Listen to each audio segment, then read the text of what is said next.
Thank you, Miss Andrea. Wonderful message. Well, let's let our children be dismissed, ages 3 to 7, then go right back towards the lobby area and be going back for our children's ministry. And I'm glad for any guests that are here. If you'd like for your children to go over, somebody will walk them over, and we can be glad to show you where they are. And they'll be having their own class and message, and it'll be a great time over there. James chapter 5 is where we are. James chapter number 5. We're glad to have the Brocks here, our missionaries to Germany. They got in on Friday, be here for a few weeks, came in to see family, but we're glad they're here. I told them I wanted to give an update tonight, but I failed to remember at the moment that we're having our Bible fellowship in-house gatherings, and so Brother Brock will do that next service, and we've given some update, but we look forward to hearing directly from you what God's doing, the great work there in Germany, and appreciate so much their ministry and able to be home, and I think it's probably needed, a little getaway back home, and it's good for us to have you back home. And then I think we have Nick's parents. Nick Waynick's parents, we're glad you're here from Maryland, is that right? Now, we put fake snow up here, but you've got the real stuff up there, and we don't get to see that down here. I threaten every year I'm going to leave these trees up till we get snow, and so they put it up on the screen for us. It's about as close as we tend to get, but we're glad you're here, and we've grown to fall in love with the Waynicks very fast, and glad that they're a part of the church family as well. James chapter 5, you there? Well, stand with me, please, out of respect for the reading, preaching of the Bible. We're going to look at the first 6 verses this morning. This will be, I believe, our 23rd message in the series of James. We understand James to be the manual on maturity. God's trying to help His people to have confidence and faith in Him. And so James chapter 5, notice in verse 1, it says, "Go to now." And we saw that phrase back up in chapter 4 and verse 13. Here this would be James's way of snapping his finger, clapping his hands, saying, listen to what I'm saying. Verse number 1 again, "Go to now, ye rich men, weep and howl for your miseries that shall come upon you. Your riches are corrupted, and your garments are moth-eaten. Your gold and silver is cankered, and the rust of them shall be a witness against you, and ye shall eat your flesh as it were fire. Ye have heaped treasure together for the last days. Behold, the hire of the laborers who have reaped down your fields, which is of you kept back by fraud, crieth. And the cries of them which have reaped are entered into the ears of the Lord of Sabaoth. Ye have lived in pleasure on the earth and been wanton. Ye have nourished your hearts as in a day of slaughter. Ye have condemned and killed the just, and he doth not resist you." Well, chapter 5. We've come to the final chapter of this relatively short book. And we embark here upon a very solemn warning to the rich. Now, my reading of this and even reading it again, my question is, how does this fit? It just seems to be out of place with what we've been reading and preaching thus far. But I want to assure you that James is not firing a 12-gauge shotgun, just watching to see how his truth and thoughts are going to scatter into some kind of a pattern. No, he's still in line with what he's been laying out as his purpose in this entire letter. If we remember back in chapter 2, he rebuked God's people, the church, for showing partiality in the assembling when a rich person would enter. Well, how do you know they're rich? He talked about by the way they dressed, by the way they looked, and you try to give them preferential treatment. He also reminded them in chapter number 2 that it was the humble believer that oftentimes will suffer at the hands of the ungodly rich. But why is James writing this to the church? Why is he writing this to us? Well, we're going to look at it here. I'm going to preach this morning on this thought: the hard realities for the rich. hard realities for the rich. Thank you. Please be seated. Personally, I believe James is writing these words with three different people in mind. First, I believe he's writing for the benefit of any ungodly rich who might have the occasion to hear this letter, read this letter.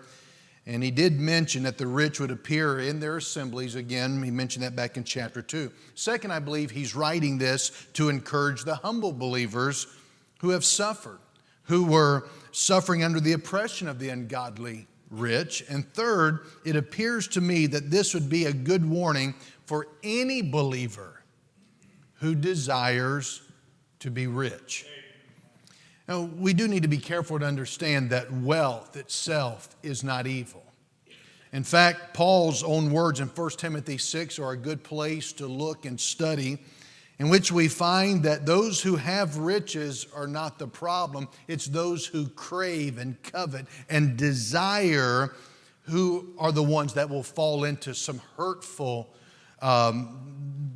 lust and problems. Also, Paul tells us that it's not money that's the root of all evil. It's the love of money that's the root of all evil. Now, keep in mind that our wealth, the poorest one in here this morning, you're far wealthier than the audience that James had. Let me just, because I think it'll help put this in context, because the truth is, when I read this and he talks about the rich, I think, well, I'm off the hook. For a moment, reading the book of James, I can catch my breath. He's not talking to me. But put in perspective that there is a relativity when it comes to this matter of wealth. Listen, the average middle-class family in America, in terms of their energy consumption, their electricity, their gas, their oil, are benefiting from the equivalent of what would have been in James's day to 200 personal servants. What you and I experience on a regular daily basis, it would have taken 200 servants in the day of James to wash your clothes, cook your food, light your candles, boil your bath water, cool you with fans, pull you in a carriage. Instead of using your iPhone and Bluetooth, they would have had to provide you with some kind of music. Servants who at night would perform dramas or comedies for you, just like your TV does. And so what you and I experience on a day-to-day basis, it would have required at least 200 servants to perform. In James's day, it took the 200 servants to get you and I what we get with the twist of a knob or the push of a button or the flip of a switch. Bill Gates, the Microsoft multi-billionaire, said, quote, "I'd rather go into any grocery store today than to a king's banquet 100 years ago. No king ever had what I can get in the grocery store today." End of quote. See, no matter how rich the people were in James's day, they could not turn a handle and get running tap water. They couldn't buy eyeglasses to help them see better. They couldn't take penicillin for dangerous infections. They couldn't put stents into their arteries to help them live longer. And so when James writes of the dangers of being rich, we need to listen carefully, for we're well into that category if we compare our situation with those that James was speaking to. Well, as I've said, I look at verse 1, "Go to now, ye rich men, weep and howl for your miseries that shall come upon you." What's your thought, Pastor? My thought is this, and this is what I've written in my notes. That's a strange sounding verse. It's strange. It's strange from man's viewpoint. See, those who live in luxury and wealth are often the envy of the poor or the common folk. Many people admire and envy the rich and assume that the rich, their time is spent in laughter and happiness. I mean, what fun and joy you could have if you could live off of Sam Walton's, just his interest. or the endorsements that Michael Jordan or LeBron James, just off of the endorsements, or the Shaquille O'Neal, when he talks about just the money that he'd make from his one advertisement. And you think, boy, if I just had that, life would be happier. People often envy the rich regardless of their spiritual condition. To bring things to reality, James seems like a realistic killjoy when he says, verse 1, weep and howl. What is he talking about? Well, he's talking about those that have a wrong view and a wrong concept of money. He says, okay now, remember, go to now. All right now, listen to me. Okay now is what he's saying. He said, okay now, you plutocrats. Plutocrats? Well, plutocracy is rule by the rich. It was the case in the Roman Empire. The rich ruled. Now notice he does not say, okay, go buy yourself a good time. Go on and enjoy your money. Laugh a lot. Live it up. No, that's not what he says. Instead, James says, if you only knew, you would go weep and howl for your miseries that you will face. Miseries and sorrow that cannot be cured by money. Weep and howl, verse 1. Well, that means to shriek and to wail. It means the kind of sounds arising from the soul of one that is stricken with terror. Listen, when God deals with this world in judgment, Revelation 20 verse 12 tells us he's no respecter of persons. The dead, small and great, will stand before God. We mentioned it last week in the previous passage. Death is no respecter of persons. It didn't matter whether it's some unknown, unnamed person, or whether it was Princess Di or Kobe Bryant, death is inevitable. And so we have to understand, it makes no difference how much money you have. It's not going to prevent you from taking your last breath and your heart ceasing to tick. Revelation 6 verses 12 through 17, it tells us that the great men, the mighty men, the chief captains and rich men will fear the awful judgment of God that is to come upon them, and that they would rather face falling rocks and mountains than a fierce God. So that's why James says, if you only knew, you would weep and howl, not laugh and party. Again, the possessions is not the problem. It's the possessions possessing them. That's the problem. Verses 2 through 8, after he's set the scene in verse 1, he now deals with sins of the ungodly rich. And he mentions a few here in verses 2 and 3. Your riches are corrupted, your garments are moth-eaten, your gold and silver is cankered. What is the sin here of the ungodly rich? Well, first of all, and there's going to be 4 of them. First of all, he says, you're hoarding your riches. They have a TV show, or had a TV show about hoarders. Someone asked me if I ever watched it. I said, no, I couldn't get past it. That was grotesque. But these are people who hoard their riches. William Barclay, commentator, points out that in the East there were 3 main sources of wealth. And they mean to demonstrate them with what they have. And he mentions them here. He mentions, notice in verse number 2, verse number 3, your gold and silver.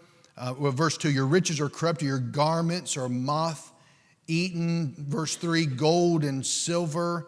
And then he mentions, let's see, where is it? Verse number 4, talking about reaping in the fields, and you've reaped and entered into the ears of the Lord. So he's mentioning 3 types of sources of wealth.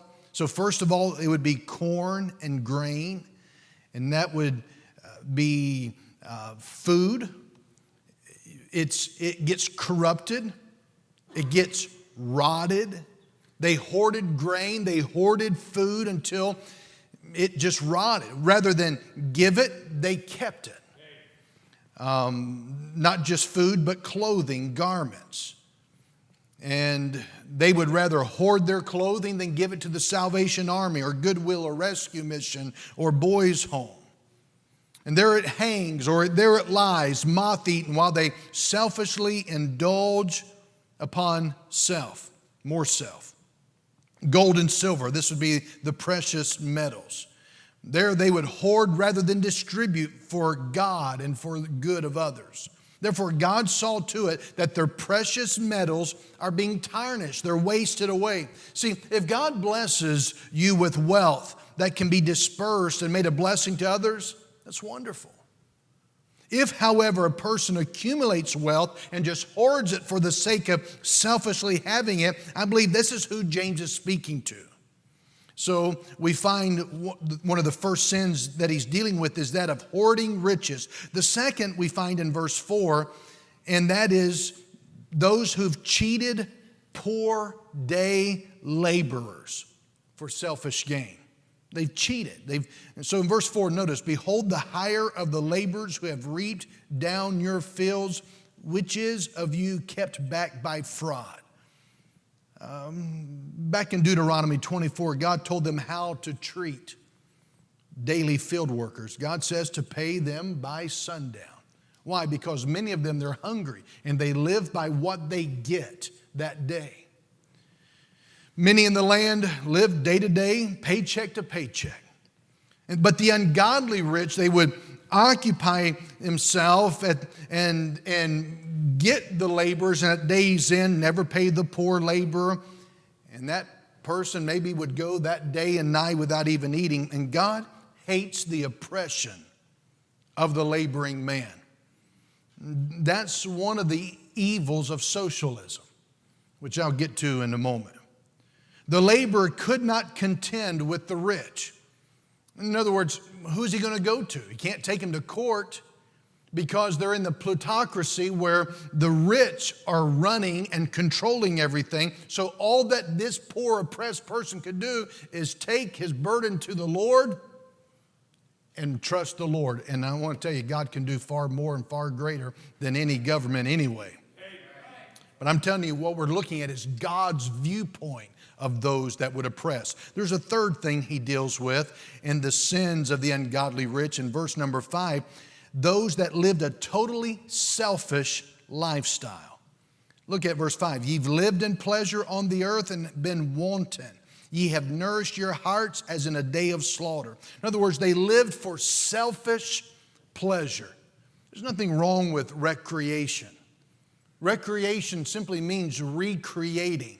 Recreation is good for the body to recreate, to replenish. A diversion is good to sharpen and to freshen your mind and perspective. But listen, what happens is if we're not careful, a diversion becomes a distraction. A recreation, it can become a way of life, and we become totally consumed with selfish pleasure. And so it says they lived in wantonness. What is that? Well, it has to do with lasciviousness. You say, what is that? It has to do with sensual and immoral passions. They use their wealth to use others for the fulfilling of sensual passions. They nourish their own hearts to the neglect of all others. They stuff themselves full with the indulgences like a pig being stuffed for the slaughter. That's the reference.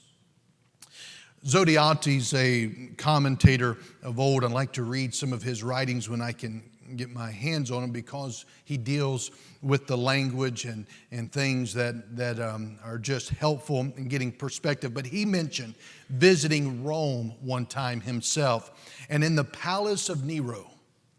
He said in the main dining room there was a well kind of structure in the middle of the dining room.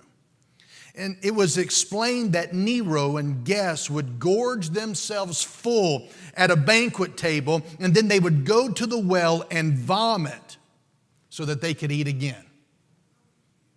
Today we call it Golden Corral, but that's another thing there. Living for total. I hope no one was planning on going there today, but just watch out for that well-like structure there. They live totally for selfish lifestyle. Then a fourth thing in verse number 6, he points out is that the rich abused the humble believers, even putting them to death. Notice in verse 6, ye have condemned and killed the just, and he doth not resist you. Remember, it was the rich and powerful Pharisees that called for Jesus' death. It was the rich and powerful that called for the stoning of Stephen in Acts chapter 7. In other words, these are thoughtless to those that have a heart for God. They only use them, and when they could not get any use out of them, then they would have them killed. Now, I believe that James is referring to when he says murdering them, killing them, I believe he's talking about a judicial murdering, primarily referring to taking away the means of making a living. The government controlling the courts, where the poor could not oppose them because they had no way to use the system, and so therefore they're helpless individuals. So it is often that way today in the cold, hard, secular world. Despite attempts to protect the poor, the power still largely resides with the moneyed. This ought to never be the case, however, among God's people. We who have advantages of education and wealth and perhaps position must take great care not to harm others, especially those less fortunate, as we pursue our living. The fact is, he's emphasizing God sees all of it. God knows what's taking place. But the truth is, this is where many have existed. This is where we tend to live. And if we're not careful, we're going to let that mindset spill over into the church. And remember, God's people are living in this plutocracy, in we're going to control, the government's going to control, and he's trying to let the church know you might be victims of this, but I'm telling you, God is saying to his people through James and James 5, I see what's happening. They're not going to get away with it. Don't aspire to this. Don't crave this, because their end is going to be far more severe than what you're experiencing in your life. The same is needful today. We are living in a society, we're seeing a rapid movement into socialism. Have you heard the phrase life, liberty, and the pursuit of happiness? Well, that's just not a good little saying. It's from our Declaration of Independence. We hold these truths to be self-evident, that all men are created equal, that they are endowed by their Creator with certain inalienable rights, that among these, life, liberty, and the pursuit of happiness. By the way, life, liberty, and the pursuit of happiness is never something that the government's to provide us. We've already said it's self-evident. God is the one who provided this. And what James is trying to help his people, God's people, see 2,000 years ago is what we must be reminded of today. Don't envy even though it may be wrong and you say they're treating us wrong, but boy, if I were in that position, I would just enjoy not being the oppressed, and I would enjoy having some of the fame, the luxury, the material, and God says there's a great danger there. And by the way, where you fall on life does determine where you're going to fall everywhere else. Remember, the crowd that is pushing for life, it does not matter depending upon how old or how small. If a man is willing to take your life, don't think he's not going to take your liberty as well. Let me go at it again. When someone says that it's a woman's body, she has a right. She does. But you don't have a right to kill somebody else. It's a woman's responsibility to recognize that life was given by the Creator. You don't have to have a college degree if you don't want that. If you don't want that predicament, biology tells us how not to get yourself into that predicament. Oh no, we're fighting for the right of women. We're fighting for the right of men and women inside the mother's womb. Again, somebody who will take a life, they'll have no problem taking their liberties. And notice the party. This is not a party message, but I'm telling you, this has been this way for some time. There is a group that is bent on, we call it health care to kill a child. That's not health care, that's the elimination of health. What happened to the health for all, the health care for all, but we're going to kill X number of thousands a day because it's convenient? No, there's a party that is about that. And by the way, it's the same party that has been racist. Who was the party that was against what Rosa Parks did? It was the Democrat Party. You say, I didn't come to get a party message. This is not a party message. This is a Bible message. I'm just telling you, God made you with the brain. Use it. He's given us a Bible. Use it. You say, it doesn't fit. It does fit. You say, I don't see it. Be quiet and listen. I'll connect the dots. No, there is a group that says, let big government take care of you. And what they're doing is exactly what James is saying. You're in big trouble.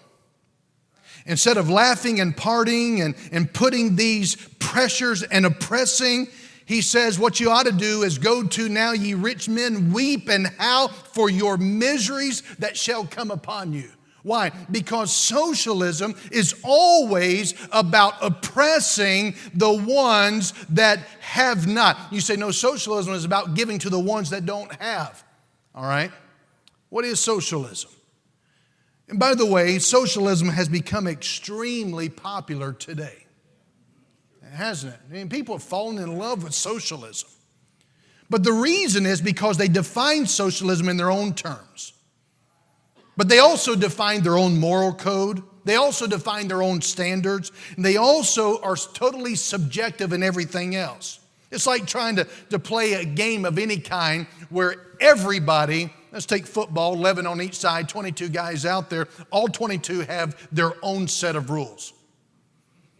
You think the game gets long now with instant replay and looking at the referee in the booth and trying to make it. Can you imagine if 22 of them are petitioning the referee based upon their understanding of the rules? That's what's happening today. Those who are telling you socialism is the way to go. See, capitalism today has been labeled and stereotyped as a very negative thing. I don't know how you can go through high school or college, an economics class of any kind, and come out thinking socialism is a good idea. I don't know what model you'd point to, because there's no country in the world where you can say, good idea, let's follow that one. Historically, you cannot find where a country became socialist and remained economically productive and on top economically, because it doesn't work that way. There's no nation. There's no precedent for that. Capitalism is receiving a negative label. But let me tell you what also is receiving a negative label in the same context as capitalism. The Constitution. American exceptionalism. What else has received a negative label? Truth. I mean, if you have no truth, you cannot know truth. Marriage and sexuality, there's no truth. You think about all the things that now have received negative labels, and all these things that have been really the core of civilization for 5,500 years. A study was done of the top 76 universities, the top 76 in America. 65 of them do not require history majors to take a single course in American history. Why? Well, if you don't know history and the consequences, you can't judge consequences if you don't study history, and you'll never find out that socialism has never worked. Let me give you the definition of socialism just so that we understand what we're talking about, because a generation of boomers will say socialism is really bad, but the millennials will say, hey, socialism is really good, and then the Gen Z kids, they're just head over heels in love with socialism. I mean, when they say we're going to pay for your college tuition. No, they're not. We're going to pay for the college tuition. What is socialism? Well, Oxford definition of socialism is this. It's a political and economic theory of social organization. By the way, James 5, 1 through 6, this is what he's hitting. It's the theory of social organization that means the production, the distribution, and exchange should be owned or regulated by a community as a whole. So what does that mean? That means if you have individual stuff, you shouldn't. You have a car, it shouldn't be yours. It should belong to the community. You think it's good to have a socialistic government take care? Well, government would like to take a lot of things. You can't have private property. Socialism basically says, if you vote for me, I'll take from that person and I'll give to that person. We'll make it even playing field. Let me remind you, you'll never find a government, you'll never find a country where this has worked. It's never worked. Very simply, socialism is, I'm going to have the government provide this for you. Well, how does the government get anything? It has to take it from someone else. Now, obviously it does two bad things. One, it punishes those who created the wealth in the first place. You made that for you and your family. You made that for your community. You worked hard. You raised all that corn. You chased those hogs in the middle of the night. You milked those cows early in the morning. You did everything necessary. Now I'm going to take it away from you and I'm going to give it to those who haven't contributed and don't care to contribute. And what that does is, number two, it discourages the person from producing it, but it also rewards the people who did not.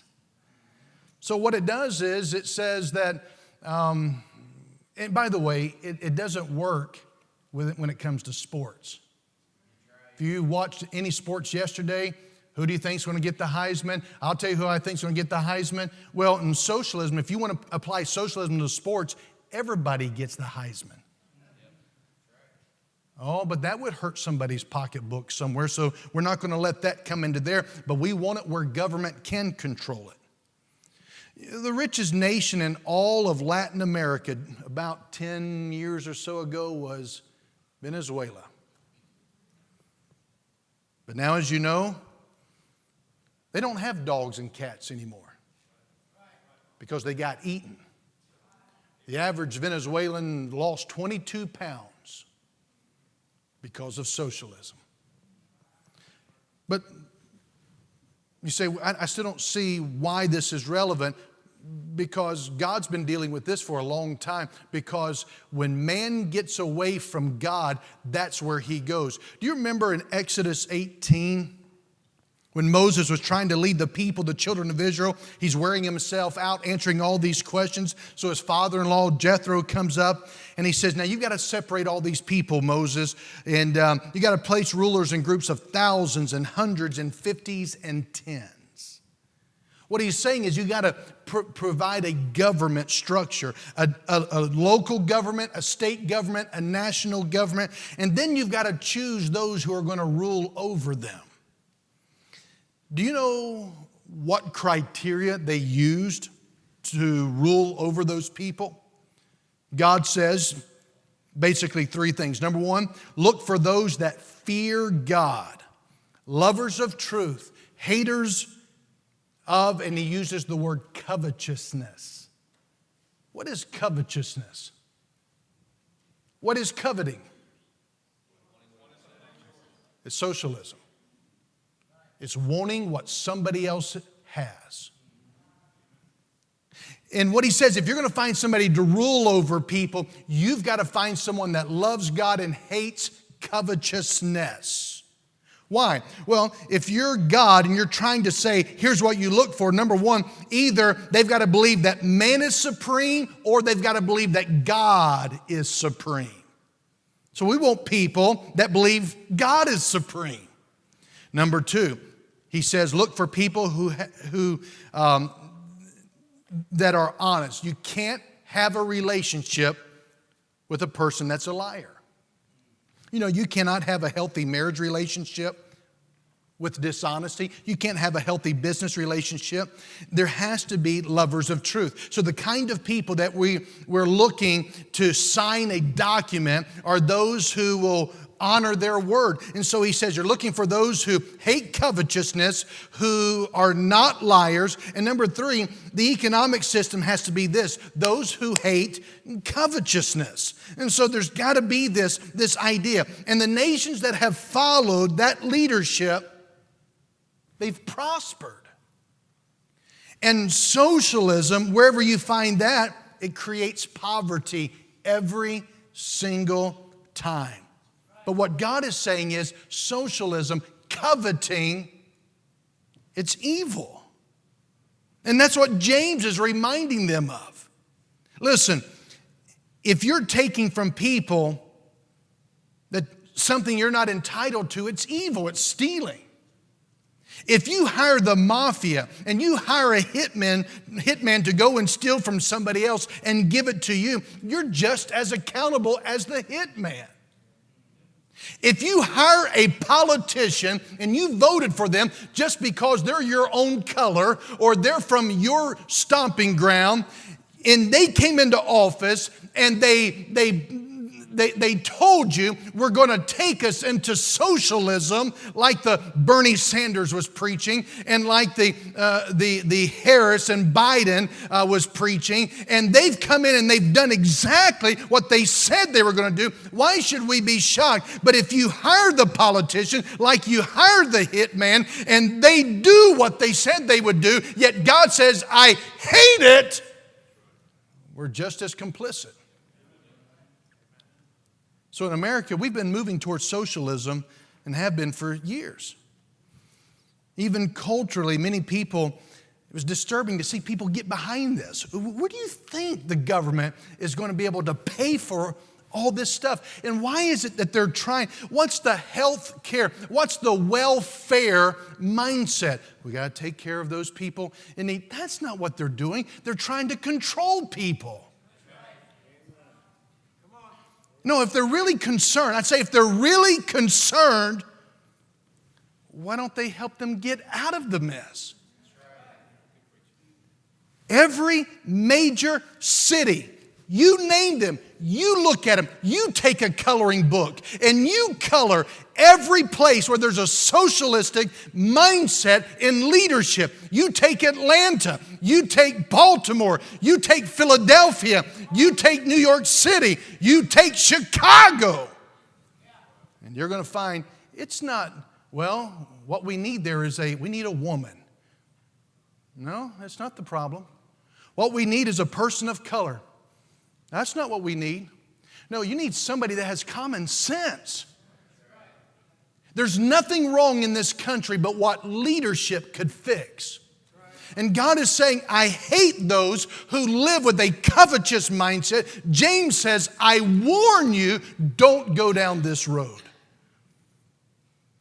You remember, you look at Los Angeles, keep going, Cleveland, Detroit. 50 years ago, Detroit was one of the richest cities in the world. And now it's the poorest city in North America. Why? Because when you elect people who want to steal from the productive and give it to everybody else who's not contributing, socialism, and it's going to lead to poverty. Listen, if a criminal stands on the street corner and you drive by that street corner and every time you drive by they rob you, you're probably not going to drive by too many more times. And if you have a city, when you drive through the city, they're going to take half your money. You're not going to drive through that city anymore. So the businesses left Detroit. The population is lower than what it was in 1900. And there are 48,000 single-family homes that have been abandoned. Why? Because socialism always creates poverty. And when young people or people in Detroit, people in Cleveland, people in Philadelphia, when they vote for that, that's what you're going to get. And when they do it for a whole nation, then we all suffer. So it's not just theory. Those are real life examples. I mean, this is happening now, and we see it firsthand. We've got to learn from that.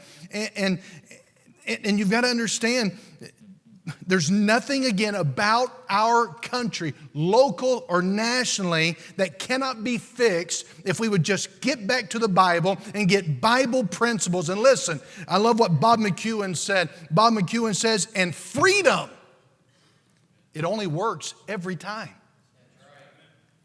It only works every time. And James is warning us, and I didn't even get into the future rewards that he talks about, but we'll stop there. Listen, don't look around and envy what's going on around you. Though you say, I wish I was on that end, James says you better be careful. Don't ever fall into covetousness. We're talking about one of the basic 10 commandments. We're talking about that of oppressing. Don't you get into that. Oh, that's the party that talks about the women and children and they love. No, they don't. If they're talking about that, they wouldn't be about killing, taking life. They're the ones that have pushed down our throats the racism. Again, it was the Democrat Party that opposed what Rosa Parks did. It always has been and always will be. Critical race theory. What it's teaching us is basically socialism. And we're going to divide you. We're going to divide and conquer. We're going to do it based upon class, color. Well, God's people, they recognize something that our founding fathers recognized. What was it that our founding fathers recognized?